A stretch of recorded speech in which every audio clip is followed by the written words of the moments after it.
Эрдоган менен салыштырган болбойт. Биринчиден, себеби Эрдоган уголовный дело менен отурган эмес. Эрдоган саясий маанайда отурган. Садыр Жапаров уголовный дело боюнча отурган. Себеби булардын бир эле эмес, эки жолу соттолугу бар. Мисалы, ошол Түркияга барды деп атпайсыңарбы? Түркияга ошо баягы биздеги кыргыз жаран Инан Орханды баягы ошол кишини содалашып ошого жакшы көрүнөм деп Эрдоганга ошону берип, анан ошол аркылуу барып келди визит менен. Сооронбай Жээнбеков факты берди деп жүрүп президенттиктен кетти. Туурабы? Эми бул киши 1 жылдан бери убакыт бергиле деп өзүнө эле убакыт сурабай, азыркы мыйзам баягы 1,5 метрлик абабызга буга да убакыт бергиле деп жүр. Эми Кыргызстан эксперимент эмес да, туурабы? Элди коронавирус менен лечение кылабыз деди. Ал коргошун ууда калды ошол боюнча. Эми бул жерде ошол мыйзамсыз болсо да бизге татыктуу президент боло албады да. Бизге татыктуу инсан. Суицидти билесиңер да, колун өзүнө кол салган. Эми андай өзүнө өзү кол салган адам адекватный болуп эсептелбейт. Мисалы, эми же урукчан болуп эсептелет, же ошого эми ошондой белги болот да. Анан Ассаламу алейкум достор, урматтуу подписчиктер. Бүгүн биздин каналдын коногу Эмил мырза. Ассаламу алейкум. Алейкум ассалам. Эмилке, сизди Facebook'tan көрүп жүрөбүз. Facebook'ta шунчалык элди кырып айтып, президенттерди зектеп, депутаттарды сындап келатасыз. Ушул максаттар кандай? Ушул сөздөрдү айткандан сиз эми жөнөкөй жаран экенсиз, мындай карап көрсөк. Бирок өзүңүздү мындай активдүү көрсөтүп, Facebook'tan ар дайым бийликтин кетирген каталарын сындап келесиз. Ар дайым кыйкырып айтасыз. Могул биздин жер сатылып кетти. Суу сактагычыбызды берип койтат. Чегарадан коңшулар кирип келип атат. Биздин территориянын целостность бузулуп атат деп кыйкырып турасыз ар дайым. Анан ушул сөздөрдү бирөө жарым угуп атабы? Угат. Жыйынтык барбы? Бар жыйынтык. Мына акыркы 1 жылда ошол кишинин кетирген катачылыктарын мен байкайм да, ар бир кетирген саясаты, кетирген кемчиликтерин байкайм да, мен жөн-жөнүнөн чыкпайм. Мен кемчиликтерин айтып коем ал жерде, ошо тарыхта жазылган кемчиликтерин. Мисалы ошол бүгүн эртең менен айткан сөзүн абеттен кайтып берет анча мынча да. Баягы мисалы ук коргошу менен элди коронавирус менен лечение кылабыз деди. Ал коргошун ууда калды ошол боюнча. Эми бул жерде ошол мыйзамсыз болсо да бизге татыктуу президент боло албады да. Бизге татыктуу инсан керек болду да. Анан элге эбегейсиз убадаларды берди да. Эбегейсиз мына 2 айдын ичинде мен сиздерге өзгөрүүнү көрсөтөм мына. Кыргыз элинин жылышы, өзгөрүүсү болот жашоосунда деп. 2 ай өттү, 6 ай өттү, 1 жыл өттү. Ошол мыйзамсыз болсо да 100 күндүк отчеттун көргөн жокмун мисалычы. Кайсы президент келбесин 100 күндүк отчеты болот. 100 күндүк күндүгүчү. Андай жок. Элге отчет бербей калды, мындай айтканда. Элди эл менен эсептешпей калды. Анан мыйзамсыз жаңы конституция кабыл алды. Мына ушул жерлерде көп нерсе. Парламенттик президентский башкаруу болду. Эми президентскийге өттүк. Эми мындай да, бул жерде орок оралбаган орок тандайт. Ким болбосун, президенттик болобу, парламентский болобу, Садыр Жапаровго окшогон адамдар 100 жыл берсек деле Садыр Жапаровго окшогон адамдарга биздин Кыргызстандын, кыргыз элинин жашоосун жеңилдете албайт.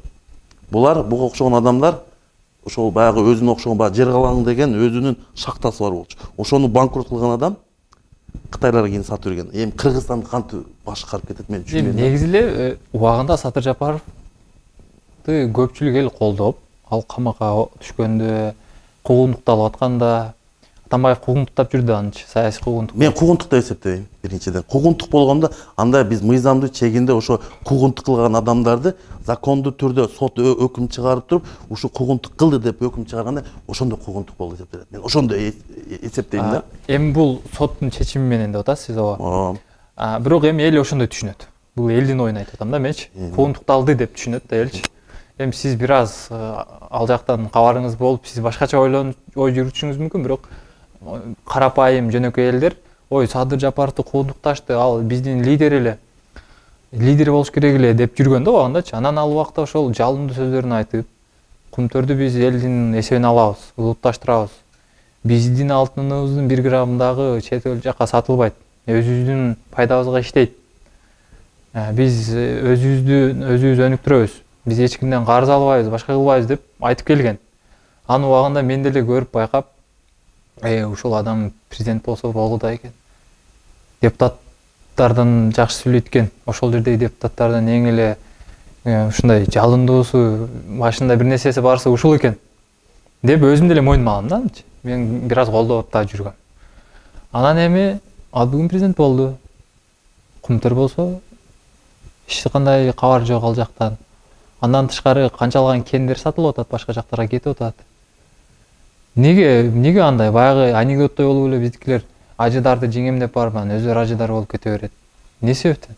Сиз кандай, сиздин оюңуз жеке оюм. Жеке карапайым эл катары айтып көрүңүз. Карапайым эл катары айтып келсе, бул киши биринчиден түрмөдө отурганда ырайым сурап берген, эсиңиздерде бар, Сооронбай Жээнбектен ырайым сурап берген.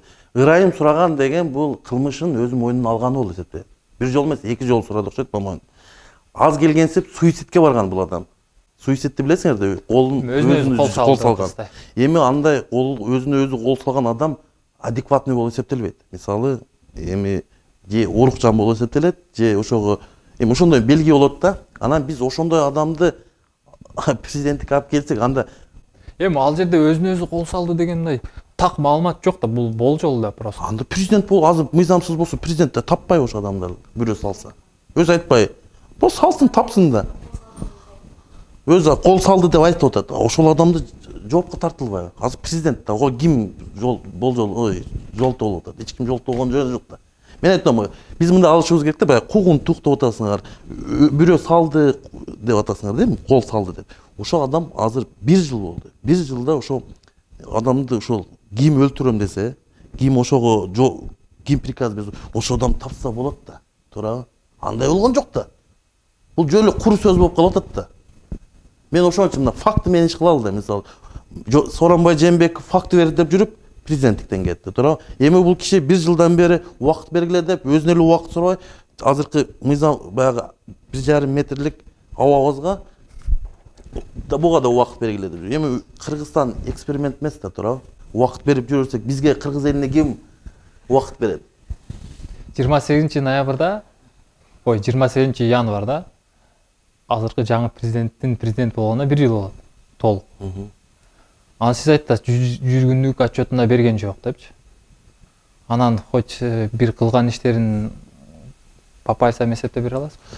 Только минус жактарын эсептеп бериш мүмкүн. Мен плюс жактарын жок, эми биз мындай плюс жактарына карап көрөлүк. Минус жактарын башка жерде кыйкырып айтып атасыз. Билбейм да. Мен айткычы, мага айткычы, Садыр Жапаров кыргыз элине кылган жакшылыктарды көрсөтүп келе, мен мактайын деп айтам. Мага эч ким көрсөтпөйт да.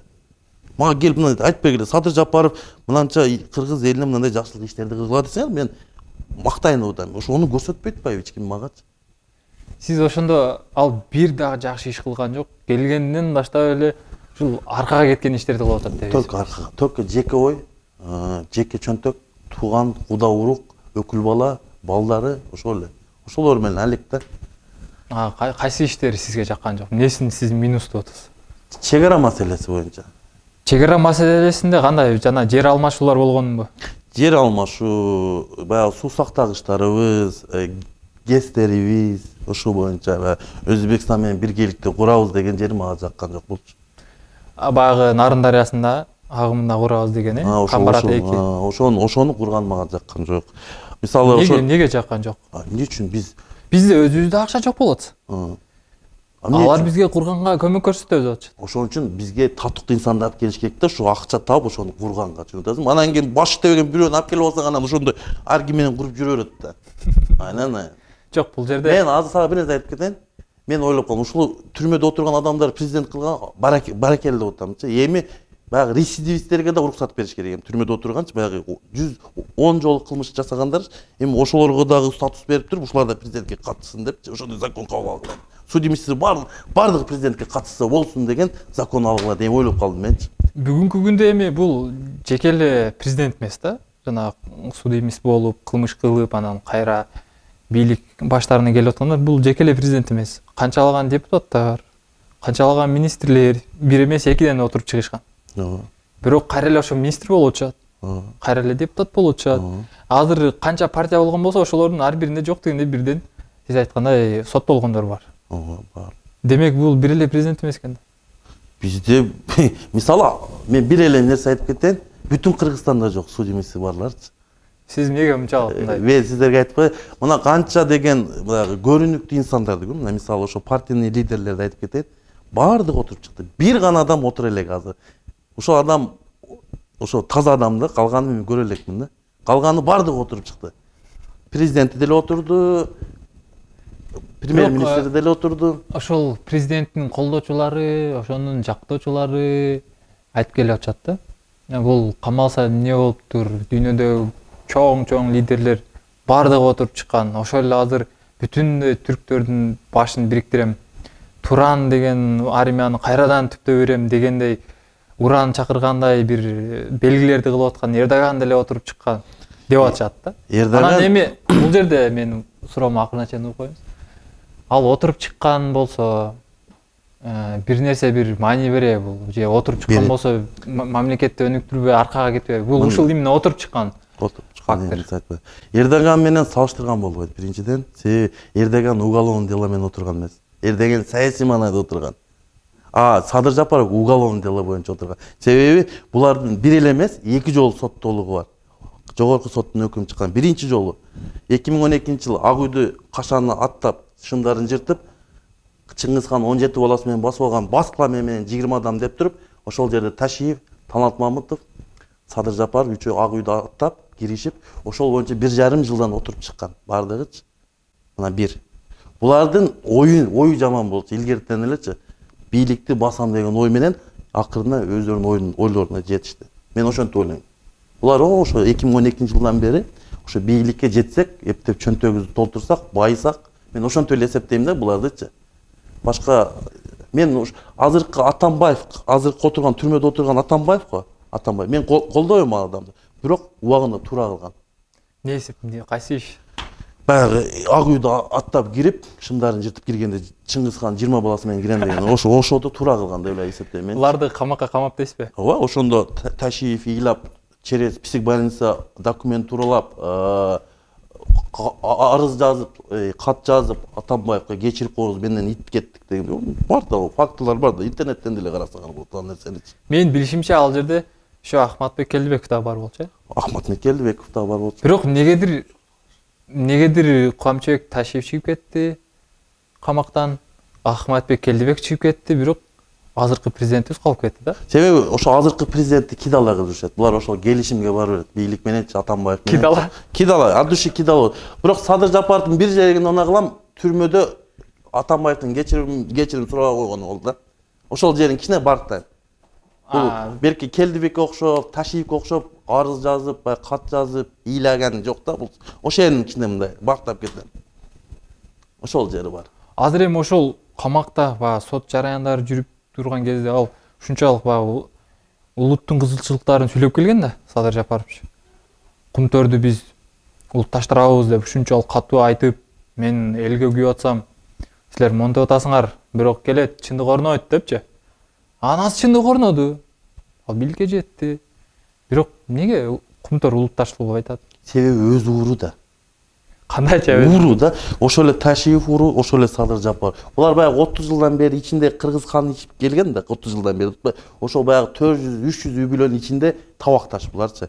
Бири-бирине бийлик 400-300 үй бүлөдүндө сиз кимдерди айтып атасыз? Эми ошол баягы мафия деп коебузбу, клан деп коебузбу, ошол нерсе да. Кыргызстандын ичинде эле ошол 30 жылдан бери ошо кыргыздын канын ичип келген ошол үй бүлөлөр табакташ. Булар баардыгы бир табагыч. Булар кантип бири-биринен алгылсын. Эми бул Садыр Жапаров азыр келген учурда деле буга жол бербейт биринчиден Кыргызстанды өнүктүргөнгө. Эми бул может Садыр Жапаров азыркы системада өзү заложниктер. Түшүнүп атасыңарбы? Өзү заложник болуп калышы мүмкүн да. Аны бирөөлөргө карыздар дейсизби сиз? Кандай заложник дегениңизде кандай? Мисалы ошол Садыр Жапаров түрмөдө отуруп чыкты да эми. Анан чыккандан кийин каяктагы акчаларга агитация кыла баштады. Каяктагы элдер пенсиясын которуп атты деп атпайбы? Пенсияларын берип атты. Ошол акчалар каяктан келди? Үмүт фонду каяктан түзүлдү? Кайсы акчага түзүлдү? Айгүлжоп кечеги эле мисалы балалык деген пансионат баягы оорулар алтын балалык. Алтын балалык. мисалы. Ошого 500 миң бөлүнүп берди. Ошол акча каяктан келди? Кимдин акчасы? Элдин акчасын ушинтип тарката берген болобу деген суроолор жаралып атат да ошондой. Алтын балалык деп айтып калдыңыз. Ошол мурунку биздин туңгуч президент Аскар Акаев 1 миллион которду деп уктум да мен да. Мен да уктум. Анан бул Аскар Акаев баягы сот иштери боюнча, кумтөр боюнча келип кетти Кыргызстанга. Анан ал кандай показания берди, не сөздөр болду, эми бизге караңгы ал жагы. Бирок мен билишим боюнча эми ал спокойно Кыргызстанга келип кеткенге акысы бар экен, укугу бар экен. Мурда саясий эмес, уголовный преследование да болгон болсо, азыр анысы жок. Спокойно келип кете берет экен да. Ошондо кумтөрдүн ушундай болуп келген акыбалына эми ошол Акаевдин убагында ачылган да ол кумтөр. Ошол легендар парламенттин депутаттар көпчүлүктөрү Абсамат Масалиевдер кумтөрдүн ачылышына каршы болушкан. Бирок ошол депутаттарды укпай, ал кумтөрдү ачты. Кийин эми ошол кумтөрдүн чири 30 жылдан бери уланып атат бүт элек. Анан неге эми Акаев ошондой күнөөсү жок беле ошол жерде? Неге аны актап коюшту? Биринчиден, азыр сиздер Акаев жөнүндө сөйлөп калдыңыздар, ошоңуз боюнча суроо. Эми кылмышкер алыстан бири-бирин тааныйт да. Мисалы, ошол Аскар Акаев 2005-жылы бекер революция болгон эмес да. Анан ошол жерде революция болуп, ал президент качып, анан башка Россия жергесинде жүрдү, 15 жылдай бара албай жүрдү, мындай айтканда. Эми анан бул бийликтин малында келгенинин ошол суроо жаралат. Эмне үчүн баягы розыскта жүргөн адам Кыргызстанга кеңир келип, резиденцияда кабыл алышып, ак дасторконду коюп, анан кайта кетти деген суроо жаралат. Эми эл коомдон дагы караштуу экен да. Мисалы биз эми Аскар Акаев кылмышкер. Аны сиз мен билебиз кылмышкер экенин. Бирок азыркы бийлик кылмышкер экенин жоюп кабыл алды. Жөнөкөй экс-президент катары кабыл алды да. Аны эл кечирген жок Аскар Акаевдичи. Бир гана Садыр Жапаров кечириши мүмкүн. Баягы күч элдин астында кечирим сураган жок, Сурабайт дагы. Сурабайт. Бирок сураш керек беле? Аскар Акаевбы? Сураш керек болчу. Бирок ошол просто бул сөздү неге айттым? Себеби сиздердин лидериңиздер, эми Бүтүн Кыргызстан партиясын колдойсуз. Мен Бүтүн Кыргызстан колдойм. Ошол Бүтүн Кыргызстан партиясынын лидери Адахан Мадымаров айтат да, алар келиш керек сырттагылар. Ооба, биз аларды алып келишибиз керек дейт. Бирок ошонун айткан сөзү бар, ал кечирим сураш керек келип. Күнөөсү болгон болсо жооп бериш керек, жоопко тартылыш керек деп атат. Анан кээ биркилер бар, эми ошончо жылдан бери жүрүшөт. Биздин кыргыз эл эми мындай боорукер эл экенбиз да. Эми эмне болуптур, келе берсин да. Биз кечирдик дегендер бар да. Келе берсин десек, анда 2005-жылкы революция жөн эле болуптур да анда. Жок, ошондой деген элдер бар. Эми бар эмес. Ошолорго кандай эмне дейт элеңиз? Эми ушул азыр биз мына сыртта жүрөбүз, ошол кечирип кое берсек болбойбу дейм да. Эми кантип кечиребиз? Эми бизде баягы сыртта жүрүп миграциядан ушул киши күнөө болуп атпайбы? Ушул кишиден башталып атпайбы? Баардыгы миграцияга чыккан. Ушул киши биздин заводдорубузду, чарбаларды сактап калганда, биз ушинтип азыр мигрант болуп атат мисалы. Иш орундарын ушу Кыргызстанда ачканда, мынантип миграцияга чыкпайт болчу. Ушул кишиден башталып атпайбы баардык нерсе? Уруулук ушул кишиден башталып атат баардыгы. Азыркы урдап жүргөндөр ушул кишинин малында иштеп жүргөндөр. Азыркы мыйзамсыз деп атабызбы отурган бийликтегилер. Ушул кишинин иштеп жүргөн малда бар, ошолордун арасында эле жүргөн кишилер. Эми бизде баягы өзгөрүү болгон жок да, люстрация деди, люстрация болгон жок. Мына ачык эле айтыш керек андай сенчи. Ошол жаңы бийлик орногондо буга чейин мен айыл чарба министри болоюн деп атам деп бир бала бар эле, Тилек Токтогазиев деген. Көрүп калсаңыз эгер. Кийин аны элдин мүдөөсү, элди угуш керек деп, эл каалагандарды шайлады да. Анан ошолордун катарында ал дагы айыл чарба министри болуп шайланды. Анан иштеди, мен да кече жакында көрүп калдым, Азаттыкка интервью берип атат ошо бала. Мен дейт шайланып келгенден кийин бир ай өтпөй эле мен дейт өзү негизи карт бланш алгам дейт президенттен. Мен кийлигишпейсиңер ишиме. Мен өзүм каалаган адамдарды коем, жөндөмдүүлөрдү коем. Өзүм айыл чарба жаатында өзүм иш алып барам. Мага басым болбосун деп макулдашылган. Бирок дейт бир ай өтпөй эле дейт, мага ошол тиешелүү жактардан, партиялардан, президенттин жанындагы жүргөн адамдардан каттар, звоноктор келип, мен кабинетиме чейин келип, могул бир фигураны коюп кой бир жерге, же бул фигура могул жерде туруш керек, могул ишти кылыш керек деген үстүдөн приказдар келе баштады деди. Мен бир айттым, эки айттым, бир экөөсүн койбой койдум дейт, эч бирин деле. Анын акырында эч бирин жумушка койбой койсом, алар мени жумуштан алып кой деп атат да. Эми ал жерде ошол жаштарды алып келебиз дедик да, жаштарды ошол эл алып талап кылышты. Ошол жерде Сурабалдиева менен ошо Токтогазиевди алып келишти да. Бирок мен айтайын дегеним, ошол Тилекти Токтогазиевдин сөзүнө ишенсе болобу? Мүмкүн ал иштей албагандыр. Мисалы, мыйзамсыз келип атат. Ол мыйзамсыз деп биз экөөбүз айтып атабыз. Сиз айтасыз, мен айттым. Бирок жалпы башка биздин соседтер, коңшулар, бүт мамлекеттер дүйнө жүзүндө кабыл алышты. Эми кабыл Кыргызстандын жаңы бийлиги деп. Болуптур, кабыл алышты дейли. Эми протокольно кымда эми алып койду. Масштабный эле кабыл алып коюшту, эми любой. Бирок ушул кабыл алгандан бери Кыргызстанга бир жолу келди, бир визит менен бир президент. Бир жолу бир президент келбеди, ал туура. Бирок башка жакка барды, ал президент болуп Түркияга барды. Эми кабыл алышты, Өзбекстанга барды. Кабыл алып берет, эмне болуптур? Эми кабыл алганы значит. Мисалы, ошол Түркияга барды деп атпайсыңарбы? Түркияга ошо баягы биздеги кыргыз жараны Инан Орханды баягы Кыргызстанда себап. Эми ал Кыргызстандын жарандыгын алган мурунку түрк чиновниги, туурабы? Эми чиновник. Тактоо киргизип койду. Ошол кишини содалашып ошого жакшы көрүнөм деп Эрдоганга ошону берип, анан ошол аркылуу барып келди визит менен. Өзбекстанга КЕСти биргеликте курабыз деп, жерди, суу сактагычтарды беребиз деп, ошо менен барып келди. Ал жерден дагы баягы 50 миллион доллар карызга алып, ошол жерде маршруткаларды. Тажикстанга барды, ошол баягы 44 жараныбыз бегүн өлдү. Ошолордун каны, мындай айтканда 40 чыга элек Тажикстанга барып, Рахман Тажикстан Республиканын президентине барып, колун кармап келди. Мен билбейм, эми кандай бул. Сиз азыр миграцияда канча жылдан бери жүрөсүз? 10 жыл, 12 жыл болуп калыптыр. 10 жыл, 12 жыл. Эми мигранттардын ушул миграциядагы жашоо шарты боюнча жанагы өзү негизи эле баарыбыз эле билебиз. Өлүм болгондо, башка болгондо сөөктү Кыргызстанга жеткизиш үчүн акча чогултушат да элдерчи. Анан бир убакта Алмазбек Атамбаев келип, эми ошол нерсе болбойт. Бул ушул вазыйпаны мамлекет өзүнүн мойнуна алат. Эми бул сөөктөрдү мамлекеттин эсебинен кетет деген болчу. Бирок ошол сөз ошол жерде эле калган. Кайра эле ошол нерсе уланып келген да. Андан кийин президент болуп шайлангандан кийин Садыр Нуркожоевич ал дагы келип кудду эле ошондой сөздөрдү айтып кетти да. Эми мамлекет төлөйт деп.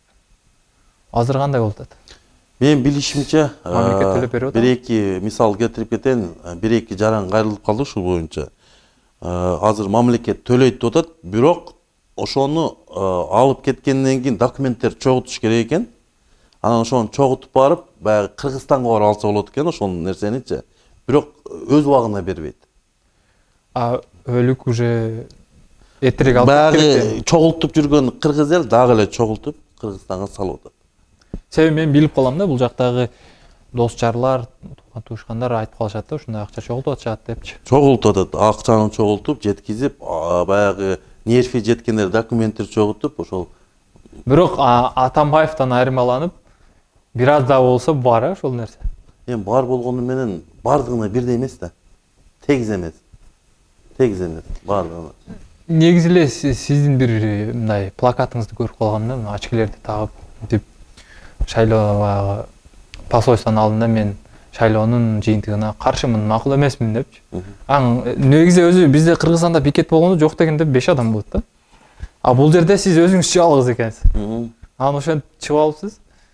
Неге чыктыңыз ошол жерге өзүңүз жалгыз? Мен ошол президенттик шайлоонун жыйынтыгын тааныган жокмун, ошон үчүн чыктым.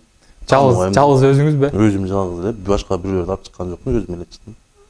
Сизде эч ким бир чык деген жок? Мен эч ким чык деген жок, мен өзүм чыктым, өзүм каладым, өзүм. Азыр деле чыга берем, кааласам, просто нерсени ойлойм мен андай нерсени. Бирөө жарым чыктыбы, сиз менен сүйлөштү аны посольстводон? Чыгышты, бирок коркуп кирип кетишти, анан сотрудник полиция. Сиз турушканыңыздан эле ачык тагып турсаңыз. Коркушту окшойт. обычно өзү негизи баягындай Кыргызстанда пикеттер же акция демонстрациялар болгондо бийликтегин өкүлдөр келип кичине эл тынчтандырып сүйлөшүп кетет го. Мен ошол таризде сурап атпаймынбы? Сиз менен 1,5 сурады, эмнеге келдиң? Жок, сураган. Эч ким реакция жок. Реакция жок. Эми баягы шайлоо болот да жакындачы. Ошол шайлоо тууралуу да сурап кетейин. Сиз өзү могу шайлоолорго катуу эле катышып жүрөсүз, элдерди чакырып шайлоого баргыла, өзүңөрдүн жарандык укугуңардан пайдалангыла депчи. Анан негизи эле мына Москвадагылар, эми сиз Москвада жергесинде жашайсыз да, шаарындачы. Өзүнүн укуктарын жакшы колдоно алышабы? Колдоно алышат. Шайлоодо кайдыгерчилик көп бизде. Кайдыгерчилик көп. Эмнеге барам, барып эмне кылып убактым кетет, анысы бунусу деп барышпайт көбүнчө. Кайдыгерлер көп. Эмне болсо мамлекет өзүнчө, мигранттар өзүнчө ушинтип эле жүрүшөт. Ар ким өзүнүн арабасын тартмай. Кайдыгер жүрүшөт да, кайдыгер таба алам. Эми алдыда шайлоо болот да 28-инде. Ошондо кандай шайлоо болот деп ойлойсуз? Таза өтпөйт, башында эле айтып коеюн. Себеби таза өтүш үчүн былтыркы 4 октябрдагы парламент шайлоодогу ошо БШКнын төрайымы кетиш керек болчу. Ал кеткен жок, ошо орунда эле турат. БШКнын составы ошо боюнча эле турат. Азыркы мыйзамсыз президент келди, бирок БШК кеткен жок. Жээнбеков кетти, а бирок БШК ошо боюнча калды. Мен элге чакырып кететим, таза шайлоо өтпөгөн себеби ар бир голосубузду коргоп калышка аракет кылып, активдүү катышышыбыз керек. Ошо ар бир голосду эсептеп, ушул добуштарыбызды алдырып жүрбөйлү, ошол эле. Бирок таза өтпөйт. Мен сиздин оюңузду түшүндүм. Сиз азыркы бийликти ушунчалык жек көрөт экенсиз. Менби? Жек көрбөйм, мага разницасы. Просто бирок ушул сөздөн баштап сиз бир дагы бир ошолордун бир жакшы жагын айткан жоксуз. Жок да, кайсы жакшысын айтчы, эмне кылганын айтайын, айтчы. Айтчы, сен айтсаң мен ошону мактайм. Сен билесиңби жакшы кылган иштерин?